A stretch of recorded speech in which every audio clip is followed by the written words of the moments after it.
Sí, muchísimas gracias por esta oportunidad. Muchísimas gracias a la Asociación Hermanos Saiz.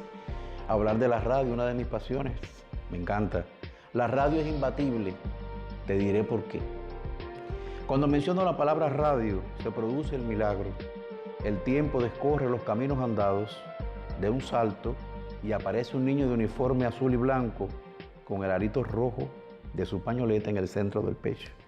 Aquel infante que conozco tan de cerca sabía que cuando sonaba el espacio por nuestros campos y ciudades, debía entrar al baño y a seguidas, al filo del mediodía, cuando Radio Progreso anunciaba alegrías de sobremesa, tenía que estar listo para el almuerzo.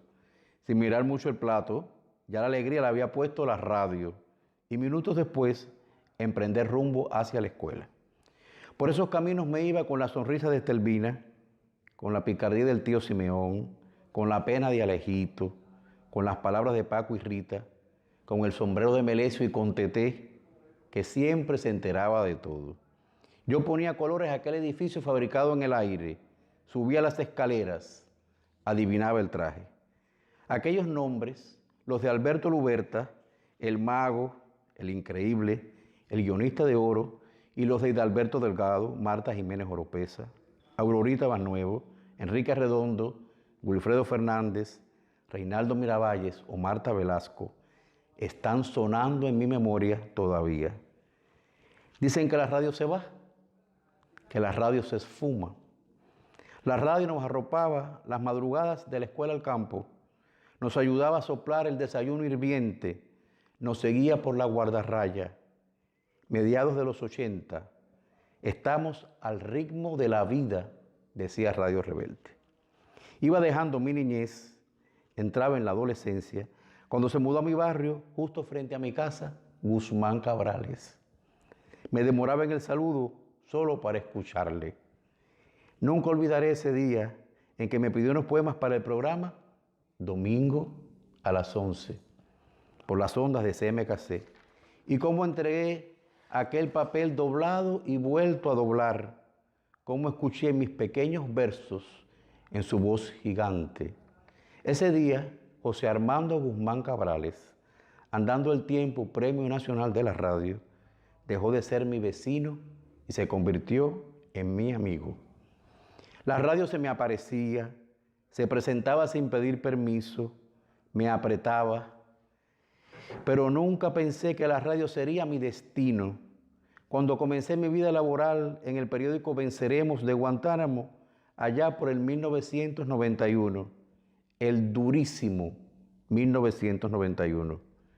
Nunca pensé en micrófonos ni en estudios durante mi intermeso callejero como vendedor de maní, ni cuando dejé un lustro de mi vida en la página cultural de aquel periódico, el Sierra Maestra.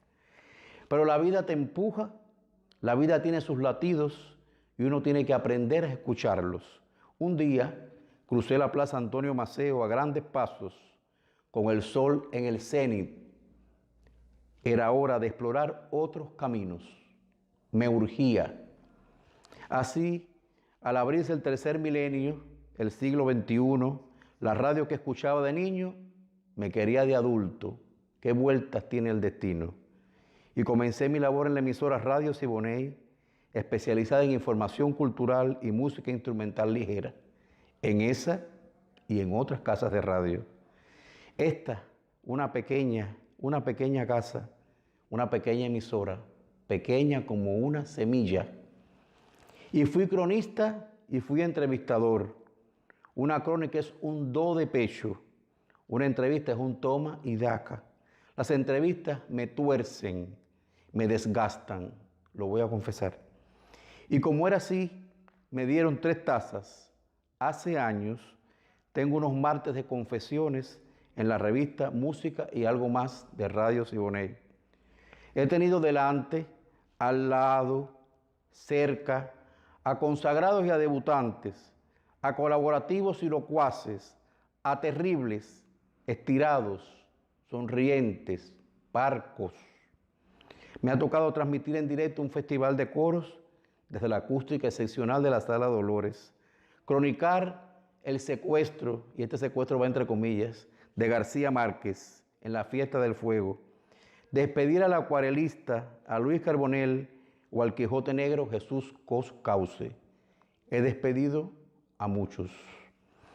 Escuchar los detalles de cómo se hizo Zúlcari, el clásico danzario de primerísima mano con Eduardo Rivero Walker. Lo estoy mirando ahora mismo. Y de cómo se levantó el maceo colosal de la plaza santiaguera, la moneda en el crisol y Alberto Lescay frente al micrófono, de cómo Lisandra Echavarría, esa actriz que quiero tanto y que prestara su cuerpo a ese ciclón que se llamó La Lupe, me confesara que llora hasta la última lágrima, y de cómo Gustavo, el hijo de Antonio Yoga, vuelve a abrazar a su padre, vuelve a él y se va por esos caminos. Me ha tocado estrenar, criticar, aclarar, develar, todo en vivo, a todo riesgo. Como guionista, por ejemplo, recuerdo con nostalgia el programa Revelaciones, 3 años hermosos que una absurda estocada vino a herir de muerte un día. 1 hora por la cultura universal, sin límites de geografías ni barreras de tiempo. Y allá nos fuimos, al siglo XV, a Colón, a las carabelas. La radio todo lo puede. Vivíamos el justo instante en que Rodrigo de Triana da aquel grito salvador, desesperado, eufórico, desde la nao velera, desde el palo de la Pinta, cuando tras 2 meses de viaje y un poco más, divisa una ínsula de las Lucayas, de las Bahamas. Pero, ¿cómo bordar la atmósfera radial? ¿Cómo lograrlo? Aquel momento trascendental de la historia del mundo. ¿Cómo podría la locutora actriz desdoblarse en marinera? Claro, yo había sugerido y había acotado en el guión. La música aportaba lo suyo naturalmente, pero solo la actriz ante el micrófono podía elevar anclas, soltar las velas, nunca mejor dicho. La actuación tiene algo demoníaco, místico, mágico, en ese sumergirse dentro de alguien, en esa paradoja infinita de ser otro sin dejar de ser uno. Y allá la vi, a la dama, a Kenia María González, irse al fondo de la cabina, pegarse a la pared, situar las manos al lado de los labios, tomar aire, suspirar, subir y dar la voz de tierra. Ese grito lo tengo en la memoria. Tal vez Rodrigo de Triana no pudo haberlo hecho mejor. Como dijera el famoso oralista Adolfo Colombres, la palabra escrita llegó mucho después de la hablada y tuvo que montarse en su carro.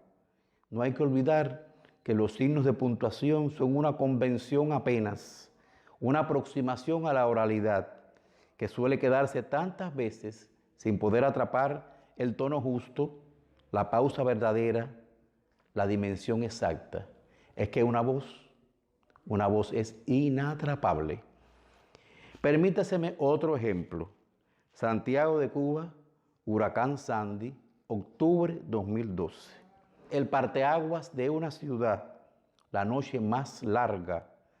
Mientras 1000 locomotoras rodeaban mi casa, al menos esa era la impresión, lo que daba el aire y la rabia, mientras los techos desprendidos se habían convertido en proyectiles. Desde el subterráneo de la Universidad de Oriente, Radio Rebelde, en la voz de Carlos Zanavia, describía lo que estaba a su alcance, informaba el recorrido del meteoro. La radio rompía las tinieblas, la radio no colapsa, la radio es compacta. Y en los días sucesivos, las semanas sin electricidad, entre las lágrimas y los brotes, siguió la radio con generadores, con altavoces, a pie, de oído en oído, sin rendirse nunca.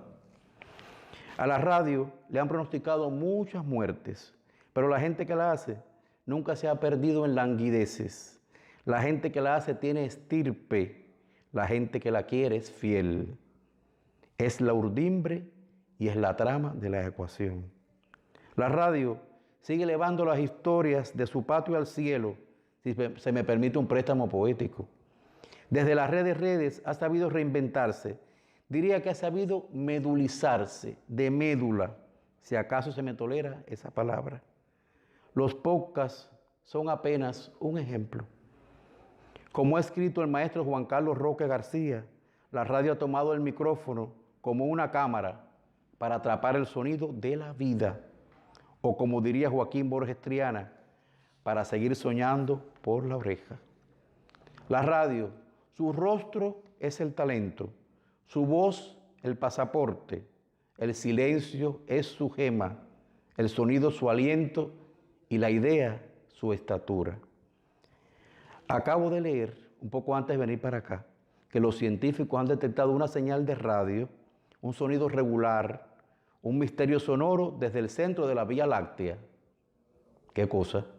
Y aquí en la Tierra, desde este manjuarí dormido a flor de agua, desde Cuba, desde Santiago, desde esta ciudad de Maceo y de Heredia, yo pretendía contarles por qué la radio es imbatible.